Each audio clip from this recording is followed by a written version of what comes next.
नमस्ते सबैजनालाई, म विष्णु थापा। मेरो युट्युब च्यानल ट्राभल ब्लग। हामी अहिले गौरीशङ्कर कन्जर्भेसन एरियाको छोरोल्पा जाने ट्रेकिङ रुटमा छौँ। अनि मैले तपाईहरुलाई देखाइरहेको छु यहाँ नेपालको राष्ट्रिय फुल लालीगुराँस। साथै अब तपाईले देख्न सक्नुहुन्छ त्यहाँ गौरीशङ्कर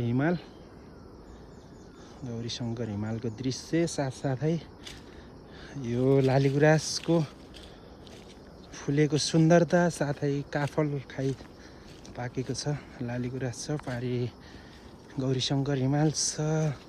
गौरीशङ्कर हिमालको फेदीमा हामी हिँड्दैछौँ। तपाईहरु पनि एकचोटि आउनुस् काठमाडौँबाट एक दिनमा छेदछेदै आएर यो ट्राभल 4-5 दिनको लागि ट्राभल डेज छुट्याउनु भयो भने तपाईहरु यो रमाइलो दृश्य आउन सक्नुहुन्छ भन्दै मेरो च्यानललाई सब्स्क्राइब गर्न चाहिँ नबिर्सिनु होला। धन्यवाद।